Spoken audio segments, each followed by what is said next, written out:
भक्तों, जरा शांत होकर सुनिए।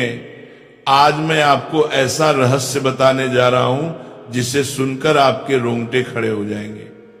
हम सब जन्म और मौत के बारे में जानते हैं, पर क्या कभी आपने सोचा है कि जब इंसान मर जाता है, शरीर का अंत हो जाता है, शरीर मिट्टी में मिल जाता है, तो फिर आत्मा कहां जाती है? क्या उसे भी भूख लगती है? क्या आत्मा भी भोजन करती है? और अगर करती है तो कहां से, कैसे और कौन खिलाता है उसे? ये सब बातें हम रोजमर्रा की जिंदगी में नहीं सोचते, लेकिन एक दिन हर इंसान को सच जानना ही पड़ता है, क्योंकि मृत्यु कोई अंत नहीं बल्कि आत्मा की नई यात्रा का आरंभ है। भक्तों, गरुड़ पुराण में वो गहरा ज्ञान लिखा है जिसे जानकर इंसान का मन हिल जाता है। ये कोई कल्पना, कोई कहानी, कोई अंधविश्वास नहीं, बल्कि हजारों साल पुरानी दिव्य सच्चाई है। कहते हैं कि जो व्यक्ति इस ज्ञान को ध्यान से सुन ले, पूरी श्रद्धा से समझ ले, उसके पाप कटते हैं, उसके पितृ तृप्त होते हैं और उसके घर में सुख समृद्धि का दरवाजा खुलता है। इसलिए भक्तों, आज जो सुनने जा रहे हैं उसे हल्के में मत लीजिए, क्योंकि यह ज्ञान जीवन भी बदल सकता है और मृत्यु के बाद का संसार भी। कहानी शुरू होती है, भगवान विष्णु अपनी साधना में लीन थे, तभी गरुड़ देव उनके पास पहुंचे।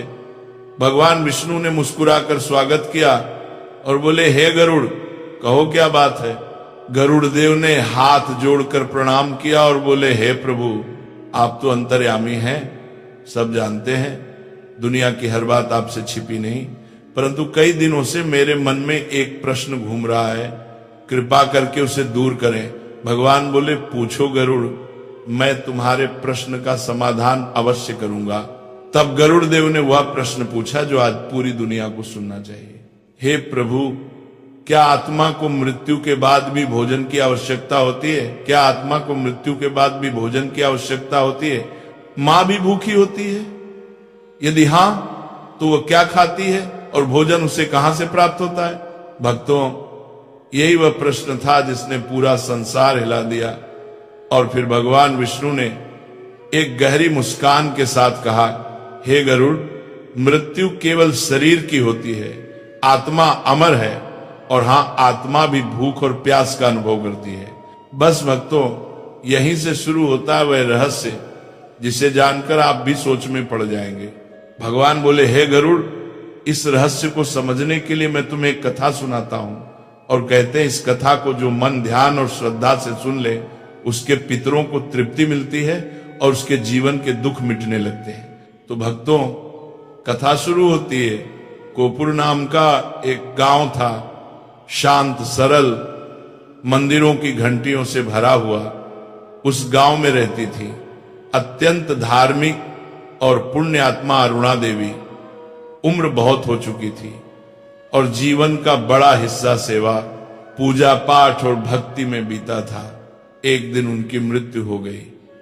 गांव वाले दुखी हुए, अंतिम संस्कार संपन्न हुआ, लेकिन उनका बेटा सोहन, जो शहर में नौकरी करता था, अंतिम संस्कार तक पहुंच नहीं पाया। जब वो गांव पहुंचा तो संस्कार पूरे हो चुके थे। उसने कहा, अब क्या ही किया जा सकता है, मां को मोक्ष मिल गया होगा।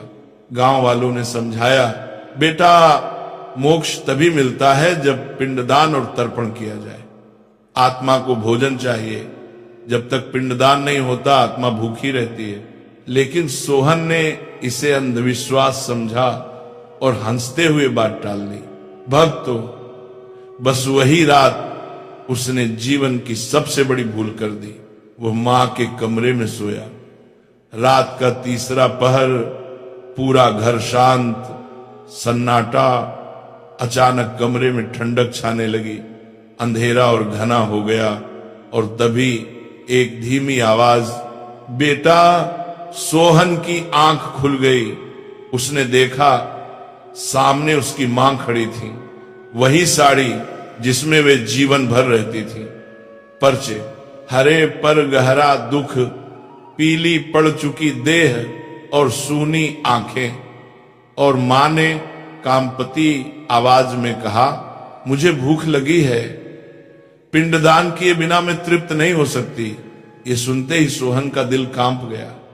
मां की आकृति धीरे धीरे धुएं में बदलने लगी और अचानक सपना टूट गया। सोहन पसीने में डूबा हुआ पूरी तरह कांप रहा था। लेकिन भक्तों, वो सपना नहीं, संकेत था। सुबह गांव के पंडित घर आए और बोले, बेटा, तुम्हारे पिता ने भी जब तुम्हारे दादा के लिए पिंडदान नहीं किया था तब घर में अशांति होने लगी थी। तुम्हारी मां बहुत धार्मिक थी, इसलिए वो डरा भी नहीं रही, संकेत दे रही है। अभी भी समय है, उन्हें तृप्त करो। भक्तों, ये बात सुनकर सोहन के मन में पहली बार सवाल उठा, क्या आत्मा सच में भूखी होती है? क्या पिंडदान सचमुच जरूरी है? ये सब कोई सिद्धांत है या सच्चाई? उत्तर जानने के लिए वह गांव के सबसे वृद्ध और ज्ञानवान पंडित त्रिभुवन शर्मा के पास गया। उन्होंने गरुड़ पुराण खोला और कहा, बेटा, जब शरीर मर जाता है, आत्मा लिंग शरीर में प्रवेश करती है। मृत्यु के बाद 10 दिन तक आत्मा पृथ्वी पर ही रहती है, घर के आसपास, अपने परिवार के पास, पर वह छू नहीं सकती, बोल नहीं सकती, सिर्फ अनुभव करा सकती है। उस समय आत्मा को भूख भी लगती है, पर वह साधारण भोजन नहीं खा सकती। उसे तर्पण, तिल, जल और पिंडदान के रूप में ऊर्जा चाहिए होती है। वही उसका भोजन है, वही उसकी शक्ति है। भक्तों, सोहन पंडित त्रिभुवन शर्मा के सामने बैठा था। उसकी आंखों में डर, पछतावा और बेचैनी साफ दिखाई दे रही थी। उसे अब यह समझ आ चुका था कि मृत्यु किसी चीज का अंत नहीं, बल्कि आत्मा की एक नई यात्रा की शुरुआत है। वह अब यह जान चुका था कि जब आत्मा को तृप्ति नहीं मिलती, जब उसे उसका हिस्सा नहीं मिलता, तो वह तड़पती रहती है, बेचैन रहती है। लेकिन उसके मन में एक बात गहरे तक अटकी हुई थी, आत्मा आखिर खाती कैसे है? बिना शरीर के, बिना मुंह के, बिना हाथ पैर के आत्मा को भोजन कैसे पहुंचता है? तभी पंडित त्रिभुवन शांत स्वर में बोले, बेटा, याद रखो, मृत्यु के बाद आत्मा की भूख रोटी सब्जी की नहीं होती। आत्मा चावल की थाली, दाल की कटोरी या रोटी का टुकड़ा नहीं खाती। आत्मा ऊर्जा से तृप्त होती है।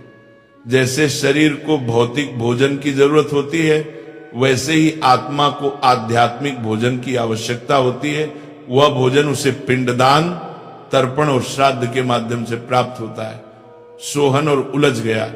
उसने कहा, पंडित जी, हमारे पितरों को हम चावल, तिल और जौ से बने पिंड देते हैं, पर वे तो दिखाई ही नहीं देते।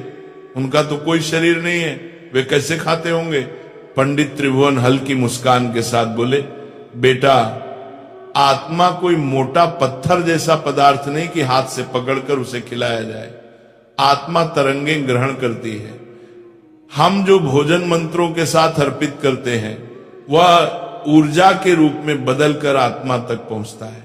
आत्मा तक हमारे हाथ का अन्न नहीं, हमारे हृदय की भावना, हमारी श्रद्धा और हमारा संकल्प भोजन बनकर पहुंचते हैं। भक्तों, जरा इसे मन में उतार कर समझिए। जब हम पिंडदान करते हैं, तिल और चावल से गोल आकार के पिंड बनाते हैं, उन पर जल, घी और दूध अर्पित करते हैं और साथ ही मंत्रों का उच्चारण करते हैं, तब क्या होता है? मंत्रों की ध्वनि, पानी की तरंगें, तिल और जौ की शक्ति, घी की शुद्धता और हमारे मन की श्रद्धा, यह सब मिलकर एक दिव्य सूक्ष्म ऊर्जा का रूप ले लेते हैं। यही ऊर्जा आत्मा के सूक्ष्म शरीर का भोजन बन जाती है। जितनी सच्ची भावना उतनी गहरी तृप्ति, जितनी श्रद्धा उतनी ज्यादा शांति। अब भक्तों, यहां एक और बड़ा प्रश्न खड़ा होता है, आत्मा तड़पती क्यों है? आत्मा भूखी क्यों पड़ती है? पंडित त्रिभुवन ने गहरी सांस लेकर कहा, बेटा, जब कोई इंसान मरता है, उसका शरीर पंचतत्व में मिल जाता है, पर उसकी आत्मा अपनी पुरानी भावनाएं, इच्छाएं, आदतें, लगाव और यादें लेकर ही यात्रा शुरू करती है। जिस घर में उसने जीवन बिताया, जिस परिवार से वह प्रेम करती थी, जिन लोगों के लिए वह चिंता किया करती थी, उन सबका मोह उसके साथ रहता है। उस समय आत्मा को शक्ति की, सहारे की, संबल की आवश्यकता होती है। जब अपने ही लोग पिंडदान, तर्पण और श्राद्ध से मुंह मोड़ लेते हैं, तब आत्मा कमजोर और भूखी अनुभूति करती है, और भूखी आत्मा को कभी सच्ची शांति नहीं मिलती। भक्तों, जरा कल्पना कीजिए, जिस माँ ने पूरी जिंदगी अपने बच्चों को खिलाया, उनके लिए दिन रात मेहनत की, भूखी रहकर उन्हें भोजन करवाया, अपने हिस्से का निवाला उन्हें दे दिया, अगर उसी माँ की मृत्यु के बाद उसका बेटा या बेटी ये कहकर बैठ जाए कि ये सब बेकार है, ये सब पाखंड है, और उसकी आत्मा को भूखी छोड़ दे, तो उससे बड़ा पाप क्या होगा? पंडित त्रिभुवन बोले, मृत्यु के बाद के पहले 10 दिन अत्यंत महत्वपूर्ण माने गए हैं। हर दिन आत्मा एक अलग अवस्था से गुजरती है। हर दिन पिंडदान करने का मतलब है उस आत्मा को यात्रा के अगले कदम के लिए भोजन देना, ऊर्जा देना, सहारा देना। फिर उन्होंने इन 10 दिनों के रहस्य को बहुत सरल भाषा में समझाया। बोले, पहले दिन आत्मा मृत्यु के झटके और पीड़ा से धीरे धीरे मुक्त होती है। दूसरे दिन उसकी दिशाहीनता कम होती है, उसे एहसास होने लगता है कि अब शरीर छूट चुका है। तीसरे दिन उसके लिए सूक्ष्म शरीर यानी लिंग शरीर का निर्माण प्रारंभ होता है, जिसके सहारे वह आगे के लोकों की यात्रा करेगी। 7वें दिन तक आते आते आत्मा यात्रा के मार्ग पर चलने लगती है, और 10वें दिन आत्मा अपेक्षाकृत स्थिर, संतुलित और संतुष्ट होती है, यदि इन दिनों में विधि विधान से पिंडदान, तर्पण और संस्कार कर दिए जाए। फिर वे गंभीर होकर बोले, पर यदि इन 10 दिनों में आत्मा को उसका भोजन न मिले, पिंडदान न हो, तर्पण न हो, श्राद्ध न हो, तो वही आत्मा भूखी, व्याकुल और बेचैन हो जाती है। उसका मन वहीं अटका रह जाता है जहां वो शरीर छोड़कर गई थी। यह सुनते ही सोहन की आंखों से आंसू छलक पड़े। उसके दिल में बस एक ही बात घूम रही थी, कहीं उसकी मां भूखी न रह जाए, कहीं उसकी लापरवाही के कारण उनकी आत्मा कष्ट में न चली जाए। भक्तों, यहीं पर पंडित त्रिभुवन ने एक और गंभीर रहस्य खोला। उन्होंने कहा, बेटा, जब आत्मा तृप्त नहीं होती, जब वह भूखी प्यासी रहती है, जब उसे अपने परिवार से अपेक्षित स्मरण और तर्पण नहीं मिलता, तब वह मजबूर होकर अपने ही परिवार को संकेत देने लगती है। फिर उन्होंने बहुत सरल उदाहरण देकर समझाया। कई बार मृत पूर्वज सपने में आते हैं, कभी बिना कारण बार बार नाम पुकारते दिखाई देते हैं, घर में अजीब आवाजें सुनाई देती हैं, कोई वस्तु अपने आप गिर जाती है, परिवार के किसी सदस्य की तबीयत बार बार बिगड़ती है, घर में बिना किसी बड़े कारण के कलह और तनाव बना रहता है, व्यापार धन में अजीब तरह की रुकावटें आती रहती हैं, संतान, विवाह और घर की उन्नति में बाधाएं आती हैं। ये सब केवल बदकिस्मती नहीं होते, कई बार ये आत्मा की पुकार होते हैं। ये डराने के लिए नहीं, जगाने के लिए होते हैं। आत्मा जैसे कहती है, मुझे मत भूलो, मुझे याद करो, मुझे तृप्त करो, मुझे शांति दो। भक्तों, ये बात हर बेटे, हर बेटी, हर भाई, हर बहन और हर इंसान को याद रखनी चाहिए कि जब तक माता पिता, दादा दादी, पितृजन इस दुनिया में हैं, तब तक उनकी सेवा शरीर की जरूरतों के अनुसार करनी चाहिए, और जब वे इस दुनिया से चले जाएं तो उनका कर्ज सिर्फ तस्वीर पर माला चढ़ाने से नहीं उतरता, बल्कि उन्हें स्मरण करके श्रद्धा से तर्पण, पिंडदान और श्राद्ध करके ही उनका क्षण चुकाया जाता है। शरीर के रहते सेवा, शरीर के जाने के बाद श्रद्धा, यही सच्चा धर्म है, यही सच्चा पुत्र धर्म, सच्चा संतति धर्म है। सोहन ने कांपते हुए पूछा, पंडित जी, अगर पिंडदान समय पर न किया जाए, अगर तर्पण और श्राद्ध न किया जाए तो क्या होता है? पंडित की आवाज भारी हो गई। उन्होंने कहा, तब आत्मा प्रेत योनि को प्राप्त कर सकती है। प्रेत कौन होता है? प्रेत वह होता है जो गया भी नहीं और रुका भी नहीं। वो न पूरी तरह लोक से विदा हो पाता है, न ही नए लोक में प्रवेश कर पाता है, वह बीच में ही फंसा रहता है, भूखा, तड़पता हुआ, बेचैन। उसका मन मोह, भूख, क्रोध, पीड़ा और अधूरी इच्छाओं में उलझा रह जाता है। भक्तों, ये सुनकर सोहन की हालत और खराब हो गई। उसे अपनी मां की वह पीली उदास आकृति याद आ गई, जो सपने में प्रकट होकर कह रही थी, मुझे भूख लगी है। उसे लगा जैसे उसकी भूल, उसकी लापरवाही, उसकी अज्ञानता के कारण उसकी मां कष्ट में होंगी। उसका गला भर आया, शरीर कांपने लगा और उसने दृढ़ स्वर में कहा, पंडित जी, मैं अपनी मां को कभी भूखा नहीं रहने दूंगा। चाहे जो करना पड़े, मैं विधि पूर्वक पिंडदान करूंगा। मैं अपना कर्तव्य पूरा करूंगा। भक्तों, जब इंसान के भीतर यह संकल्प जाग जाता है कि मैं अपने पितरों को भूखा नहीं रखूंगा, मैं उन्हें तृप्त करूंगा, उन्हें सम्मान दूंगा, तो वहीं से पिंडदान का महान रहस्य शुरू होता है।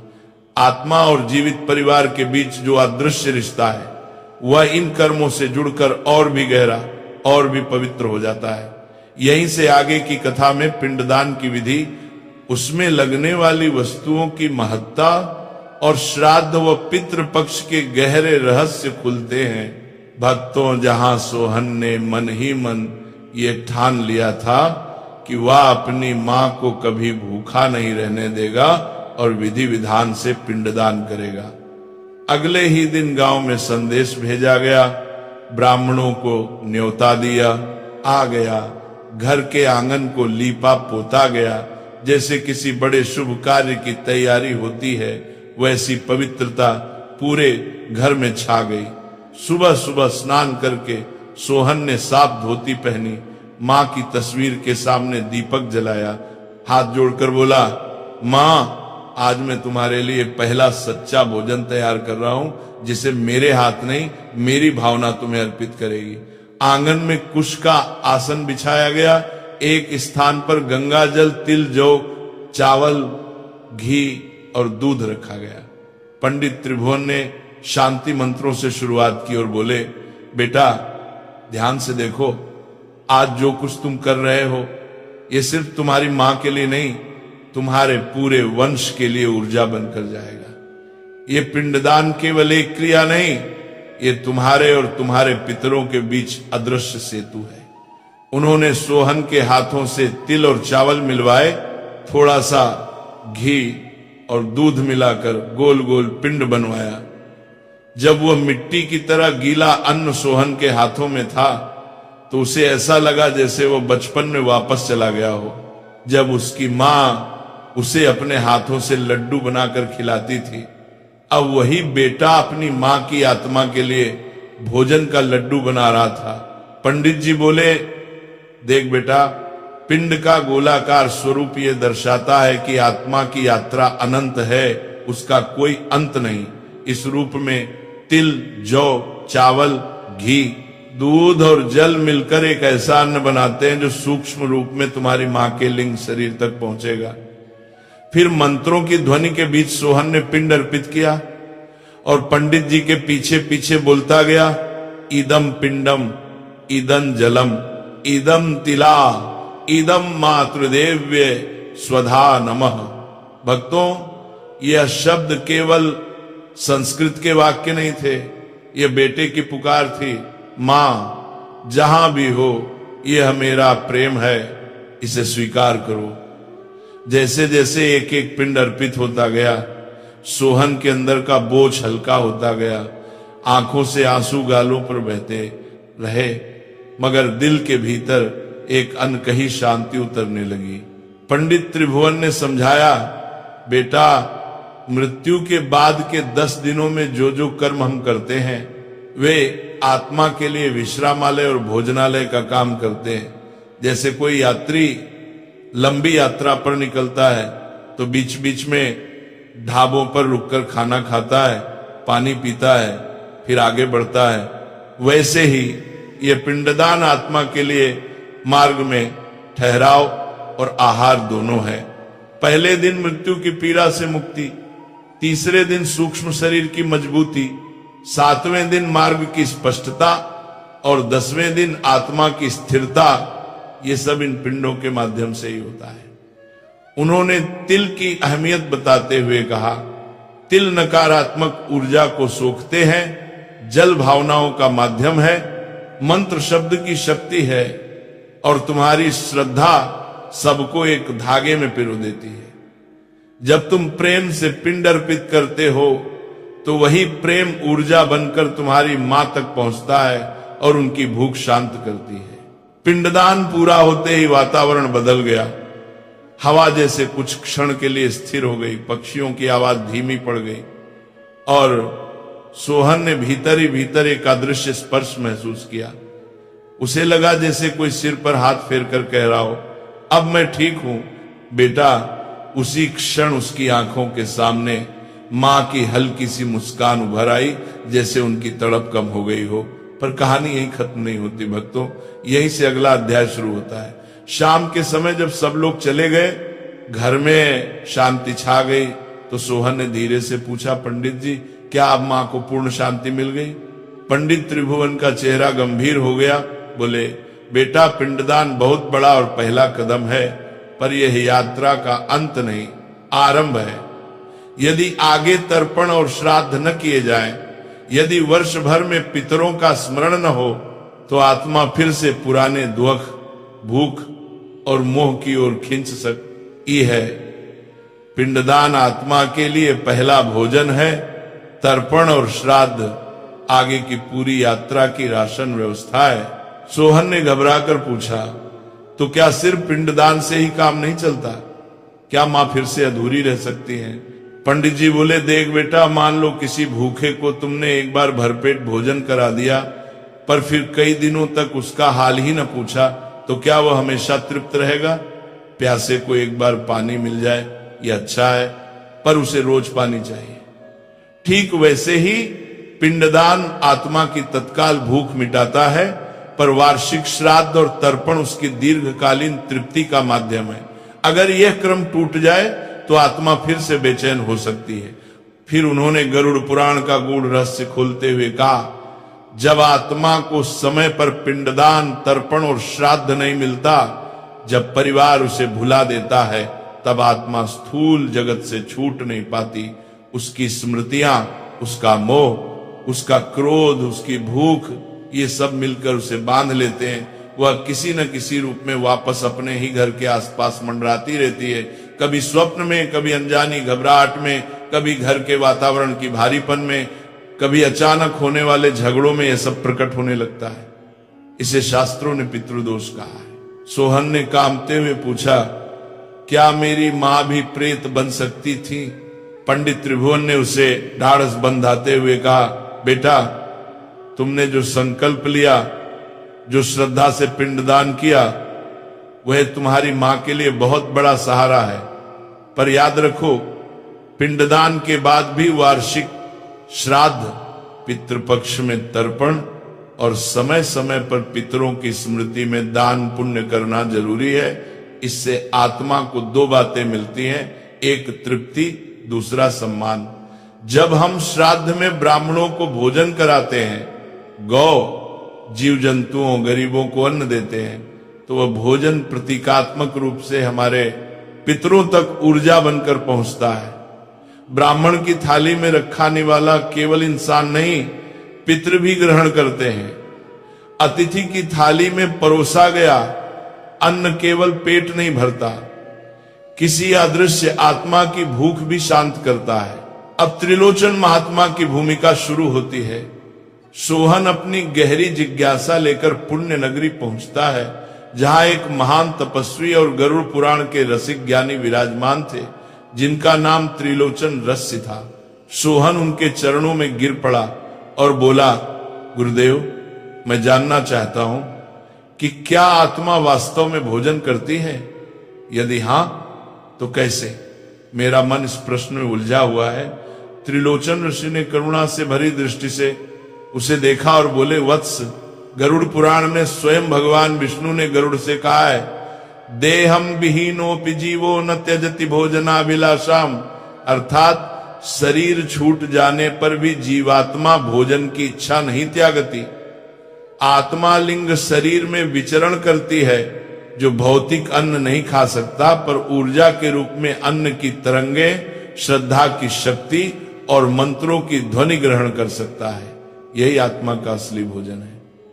और ग्रहण कर दर्शक का फिर वे आगे बोले, आत्मा को भोजन 3 मुख्य मार्गों से मिलता है। पहला पिंडदान, दूसरा तर्पण और तीसरा श्राद्ध भोज। पिंडदान में चावल, तिल, जौ, घी, दूध, कुश और जल से बना गोलाकार पिंड बनाकर मंत्रों के साथ पितरों को अर्पित किया जाता है। ये आत्मा के लिंग शरीर के लिए ऊर्जा, भोजन और मार्ग का साधन बनता है। तर्पण में तिल और जल के साथ सुधा नाम से पितरों का आह्वान करके उन्हें संतोष दान किया जाता है। ये आत्मा की प्यास बुझाता है, उसकी तृष्णा शांत करता है। और श्राद्ध भोज में हम ब्राह्मणों को, संतों को और जरूरतमंदों को आदर पूर्वक भोजन कराते हैं। यह केवल सामाजिक रस्म नहीं बल्कि आत्माओं के लिए प्रतीकात्मक अन्नदान है। जिस प्रेम और श्रद्धा से भोजन करा या जाता है वह सब सूक्ष्म रूप से पितरों तक पहुंचता है और उन्हें मानसिक संतोष और पुण्य की रूप में ऊर्जा प्राप्त होती है। त्रिलोचन नशी ने समझाया, जब ब्राह्मणों की जिह्वा से मंत्र निकलते हैं, जब पिंड धरती पर रखा जाता है, जब तिल से जल की धार बहती है, जब थाली में परोसा गया अन्न किसी भूखे को तृप्त करता है, तो यह सब मिलकर एक अदृश्य ऊर्जा का जाल बुनते हैं। यही ऊर्जा सीधा सीधा हमारे पितरों तक पहुंचती है। यदि इन कर्मों को विधि विधान, श्रद्धा और साफ नीयत से किया जाए तो आत्मा न केवल संतुष्ट होती है बल्कि उसे आगे बढ़ने के लिए बल, मार्ग और गति भी मिलती है। पर यदि यह सब केवल औपचारिकता बनकर रह जाए, मन कहीं और हो और हाथ केवल रीत निभा रहे हो, तो प्रभाव आधा अधूरा होता है। अब भक्तों, यहां सबसे बड़ा सार सामने आता है। ये सब कर्मकांड केवल डराने के लिए नहीं, धन निकलवाने के लिए नहीं, दिखावे के लिए नहीं, बल्कि एक अदृश्य संवाद है हमारे और उन आत्माओं के बीच जो कभी हमारे माता पिता, दादा दादी और पूर्वज बनकर इस पृथ्वी पर चले थे। जिस तरह हम जीते जागते लोगों से फोन, संदेश और मुलाकात के जरिए बात करते हैं, उसी तरह मृत पूर्वजों से पिंडदान, तर्पण और श्राद्ध के माध्यम से संवाद होता है। अंतर बस इतना है कि उनकी भाषा सूक्ष्म है और हमारा माध्यम भावना है। सोहन अब सब समझ चुका था। उसके सामने केवल एक ही लक्ष्य बचा था, अपनी मां की आत्मा को पूर्ण तृप्ति और मोक्ष की ओर ले जाना। उसने मन ही मन संकल्प लिया कि वे हर साल पितृपक्ष में श्रद्धा से तर्पण करेगा, श्राद्ध भोज करेगा, जरूरतमंदों को भोजन कराएगा और अपने पितरों को कभी भूखा नहीं छोड़ेगा। उसके लिए मृत्यु का अर्थ बदल चुका था। अब मृत्यु उसे डरावनी नहीं लग रही थी बल्कि आत्मा की नई यात्रा का दरवाजा प्रतीत हो रही थी। उसे समझ आ चुका था कि पिंडदान, तर्पण और श्राद्ध केवल कर्म नहीं बल्कि उन अदृश्य रिश्तों का सम्मान है जो शरीर से नहीं, आत्मा से जुड़े होते हैं। जो हमने प्रेम से जिया उसे श्रद्धा से विदा करना ही हमारा सच्चा पुत्र धर्म, सच्चा परिवार धर्म है।